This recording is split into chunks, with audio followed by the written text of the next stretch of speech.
श्रीमद् भगवत गीता की जय। श्रीमद् भगवत गीता की जय। श्रीमद् भगवत गीता की जय। श्रीमन्नारायण। आज যিনি এসেছিলেন বলে আমরা এখানে আসতে পেরেছি, তিনি যদি না আসতেন, হরিনাম কি, কৃষ্ণ নাম কি, কোনটাকে খোল বলে, কোনটাকে করতাল বলে, হয়তো আমরা চিন্তামই না। আমি তত্ত্বে ঢোকার আগে মহাপ্রভু চৈতন্য মহাপ্রভু চরণে সহস্রকোটি ষষ্ঠাঙ্গে দণ্ডবোধ জ্ঞাপন করি। আমি আমার গুরুদেবের চরণে ষষ্ঠাঙ্গমুখী দণ্ডবোধ জ্ঞাপন করি। আজকে সময় বিলম্বগত কারণে ছোট্ট একটি তত্ত্ব আমি বলছি। আমাদের গীতা পাঠের ধর্ম হচ্ছে কীর্তন যতটা না করব ততটা বেশি শাস্ত্র কথা আলোচনা করব। আমাদের পাঠক আগেই বলেছে শ্রীমদ্ ভগবত গীতা হলো জ্ঞানমূলক গ্রন্থ। এখান থেকেই জ্ঞান আহরণ করব আমরা। বাকি কোনো শাস্ত্রে আমরা এত জ্ঞান পাবো না যা শ্রীমদ্ ভগবত গীতাতে আছে। যখন কোনো শাস্ত্রাদি ছিল না, কোনো পুরাণ ছিল না, 108 উপনিষদ ছিল না, 18 খানা পুরাণ ছিল না, নানা চৈতন্য চরিতামৃত, চৈতন্য মঙ্গল, চৈতন্য ভাগবত ছিল না, তখন একটা গ্রন্থ ছিল, সেটা হচ্ছে শ্রীমদ্ ভগবত গীতা। কালক্রমে এখন নানা আমরা পেয়েছি, 18 খানা পুরাণ পেয়েছি, 108 উপনিষদ পেয়েছি এবং চৈতন্য চরিতামৃতের মতো এত রসসুধাময় গ্রন্থ পেয়েছি। কিন্তু পূর্বে ছিল গীতা, আগামী দিনেও থাকবে গীতা। আমাদের সনাতন ধর্মের মূল গ্রন্থ হচ্ছে গীতা। বলা আছে গঙ্গা জলে মানুষের দেহ মন পবিত্র হয়, আর গীতারূপী গঙ্গা জলে একবার স্নান করতে পারলে এই জগতে তার আর পুনর্বার জন্মগ্রহণ করিতে হয় না। গঙ্গা জলে স্নান করলে দেহ মন শুদ্ধ হবে, কিন্তু গীতারূপী গঙ্গা জলে যদি আপনি স্নান করতে পারেন, অর্থাৎ গীতা শ্রবণ দর্শন পঠন করতে পারেন, আর এই দুঃখময় জড়জগতে আসতে হয় না। বলছে আপনি স্বর্গে যাবেন, বলছে আপনি নানা কর্ম করবেন, ভালো সৎ কর্ম করবেন, নিষ্কাম কর্ম করবেন, সব সময় সৎ বাক্য সৎ জীবন করবেন। মায়েরা কোথায় যাবেন আপনারা বলুন তো? স্বর্গে নাকি নরকে? মায়েরা বলুন, তাড়াতাড়ি বলুন, কোথায় যাবেন? স্বর্গে যাবেন। আচ্ছা, স্বর্গে গেলে আর কি এই পৃথিবীতে আসতে হবে? আসতে হবে আচ্ছা, এই যে দেখুন, গীতা পাঠে আমরা কেন আসি? গীতা পাঠে আসি অজ্ঞানীকে জ্ঞান দেয়নি আমার গীতা মা। বলছে আমরা যেটা বিগত দিনে জেনে আসছি তাতেও একটু ভুল রয়ে গেছে। এটা হচ্ছে গীতা কি স্বর্গে গেলেও আবার আসতে চান্স আছে, কিন্তু এমন একটা জায়গা আছে যেখানে আপনি যেতে পারেন আর এই মর্ত্যলোকে আসতে হবে না।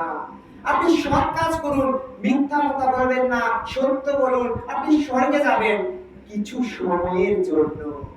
আপনার পুণ্য যখন কেটে যাবে, আপনি আবার সেই স্বর্গ থেকে আবার পৃথিবীতে আসতে হবে।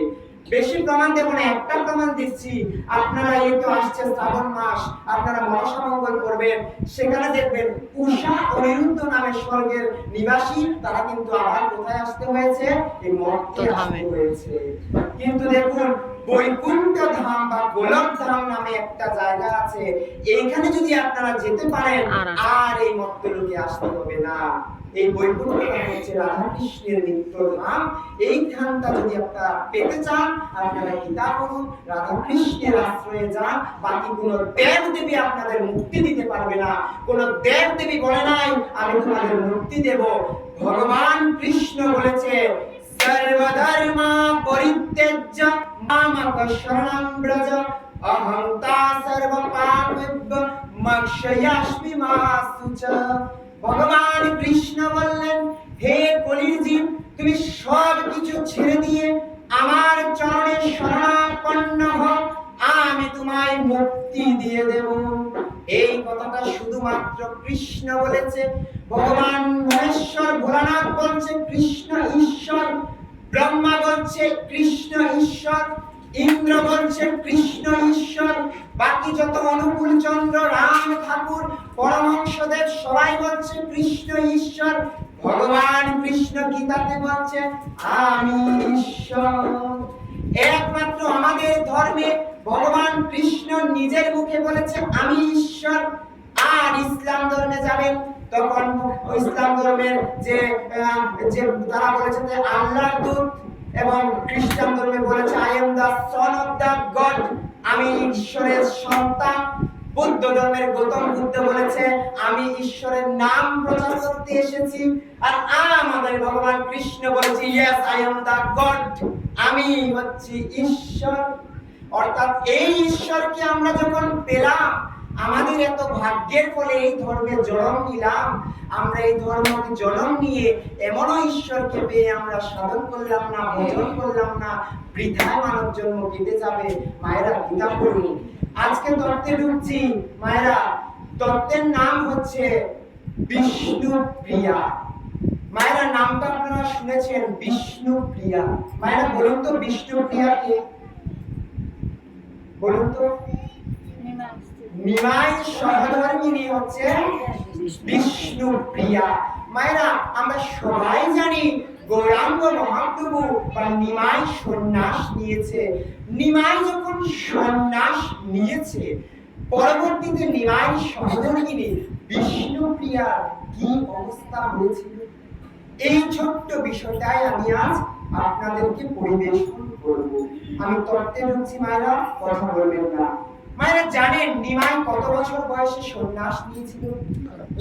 24 বছরে মহাপ্রভু সন্ন্যাস নিয়েছিল।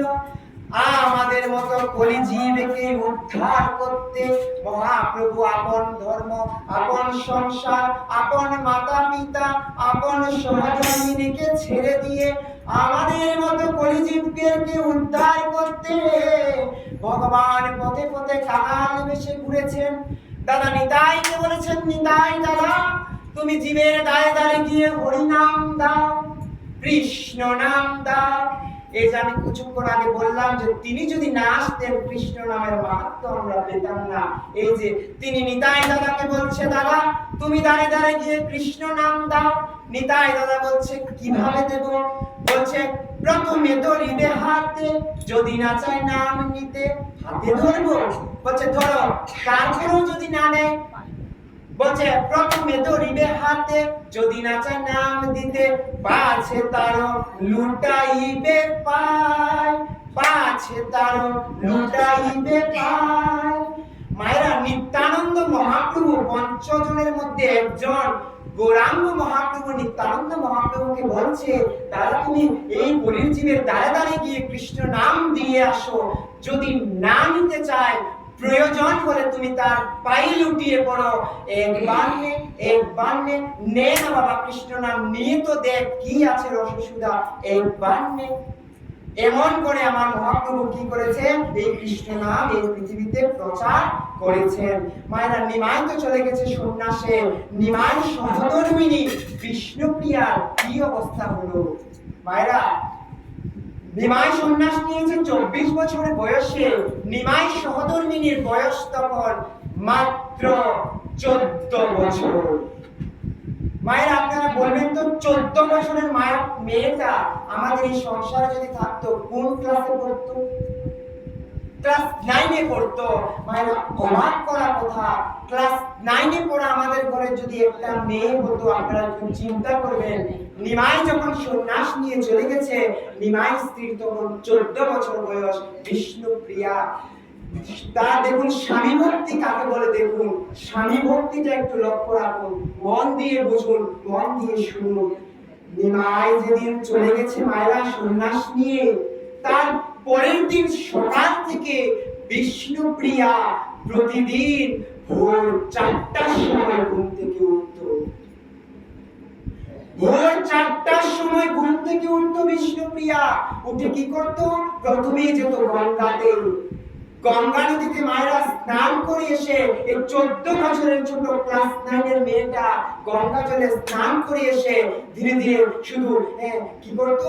হরে কৃষ্ণ করতো। মায়ের নিমাই যখন সন্ন্যাস নিয়েছিল, মাসটা ছিল পৌষ মাস। পৌষ সংক্রান্তি আমরা পালন করি। এই পৌষ সংক্রান্তির দিনে মহাপ্রভু হরিনাম বিতরণের জন্য সন্ন্যাস দিয়েছিলেন। চিন্তা করে দেখুন, পৌষ মাস কতটা না ঠান্ডা। আমরা ভোর 7টা ছাড়া ঘুম থেকে উঠতে পারি না। পৌষের ঠান্ডা, মাঘের ঠান্ডায় ভোর 7টা, ভোর 8টা 9টার আগেও আমরা ঘুম থেকে উঠতে পারি না। আর এই 14 বছরের ছোট্ট মেয়েটা ভোর 4টার সময় ঠান্ডায় ঘুম থেকে উঠে গঙ্গাতে গিয়ে স্নান করত। স্নান করে আসার পথে শুধু হরে কৃষ্ণ আর শীতে চচ্চর করে কাঁদতে বলতো, হরে কৃষ্ণ করতো। এমন সময় বিষ্ণুপ্রিয়া এসে কি করতো? সারাটা দিন একটা জায়গায় বসে, ঘরের বারান্দায় বসে কি করতো? একটা করে চাল কুটতো আর একবার করে কৃষ্ণ নাম নিত। মানে একটু চিন্তা করে দেখুন, সংসারের চিন্তা বাদ দিয়ে আমার কথা একটু চিন্তা করে দেখুন, 14 বছরের ছোট মেয়েটা এই শীতের মধ্যে ভোর 4টার সময় স্নান করে এসে আর একটা ধান বাঁধতো আর হরে কৃষ্ণ বলতো। আর কি করতো? যখন সূর্যাস্ত হয়ে যায়, যখন সন্ধ্যা নেমে আসে, তার হরিনাম বদ্ধ হয়ে ওই যে কড়াখানা চাল জোগাড় করেছে মায়েরা, সেই কড়া চাল গঙ্গা জলে ডুবিয়ে একটু অন্ন তৈরি করে সেই অন্ন সারাদিনের শেষে একবার গ্রহণ করতো। এই নাম বিষ্ণুপ্রিয়া। বলছে বিষ্ণুপ্রিয়া সারাদিনে একবার ভোজন করতো। হরিনামে মাখা ভুটি করে চাল যা নিজের নখ দিয়ে কুটতো, সেই গোটা চাল একবার ভোজন করতো। নদিয়া নগরের সমস্ত নারীরা বলে বলছে, প্রিয়া তুই তো মরে যাবি রে প্রিয়া, তুই তো মরে যাবি। তুই কি করছিস প্রিয়া? মরে যাবি। তুই কেন করছিস এইসব? বিষ্ণুপ্রিয়া 14 বছরের ছোট মেয়েটা কি সুন্দর উত্তর দিল দেখুন। আচ্ছা, তুমি যে বলছো আমি মরে যাব, আচ্ছা বলো তো আমি নিমাইয়ের কে? বলছে তুমি তো সহধর্মিনী। আচ্ছা বলো তো সহধর্মিনী কাকে বলে? স্বামী ধর্ম করবে, স্ত্রী তার সাথে সাথে যাবে, এই তো নাম সহধর্মিনী। স্বামী যে পথে যাবে, স্ত্রী তার পথে পথেই থাকবে, এরই তো নাম সহধর্মিনী। আমার স্বামী যে জীবনোদ্ধারের জন্য কেঁদে কেঁদে নদিয়া নগর থেকে শুরু করে সারা পৃথিবী পায়ে হেঁটে ভ্রমণ করছেন, আমি তার সহধর্মিনী হয়ে যদি একবার কৃষ্ণ নাম না করি, আমার প্রভু কি কৃষ্ণ দর্শন পাবে? আমার প্রভু তো বের হয়ে গেছে কৃষ্ণের জন্য। আমি বাড়িতে থেকে যদি নানান কিছুতে মগ্ন হয়ে থাকি, কি করি আমার স্বামী কৃষ্ণের দর্শন পাবে? এই নাম বিষ্ণুপ্রিয়া। 60 বছর বয়সে আমাদের যে গানটা হয় না, 14 বছরের মেয়েটার এই গানটা হয়ে যায়। আজকাল তো 60 বছর হয়ে যায়, বলছে কখন নিবি কৃষ্ণ নাম? বলছে বয়স হয় নাই, ছেলে বিয়ে দিইনি, মেয়েকে বিয়ে দিইনি, তারপর যাবো কৃষ্ণ পথে। আর সেই 14 বছরের মেয়েটা শিখিয়ে দিল কৃষ্ণ ভক্তি কাকে বলে। মায়েরা, এইভাবে বিষ্ণুপ্রিয়ার দিন যায়, দিন আসে, রাত যায়, রাত আসে, সূর্য উঠে সূর্য অস্ত যায়। মায়েরা, একদিন নিমাই কিন্তু সন্ন্যাসের মাঝে, একদিন নদিয়া নগরে আরো এসেছিল। অদ্বৈত আচার্যের ঘরে নিমাই যেদিন এসেছিল, নিমাই তখন অদ্বৈত আচার্যকে বলেছিল, অদ্বৈত আচার্য, আমি তোমার বাসভবনে আজ সারা দিন থাকবো এবং আমি তোমার আশ্রয়ে নদিয়াবাসীকে হরিনাম দেব, তুমি আয়োজন করো। এবং অদ্বৈত প্রভু যখন হরিনামের জন্য আচরণে এবং আয়োজনে ব্যস্ত, তখন দাদা নিতাইকে ডেকে বলেছিল, দাদা তুমি নদিয়া নগরে যত নরনারী আছে সবাইকে নিমন্ত্রণ দাও, আমি আজ নদিয়া নগরে সারাটা দিন থাকবো। কোথায় থাকবে? বলছে অদ্বৈত আচার্যের কুটিরে থাকবো। বলছে ঠিক আছে। বলছে একটা কথা বলবো ভাই। কি বলবে দাদা?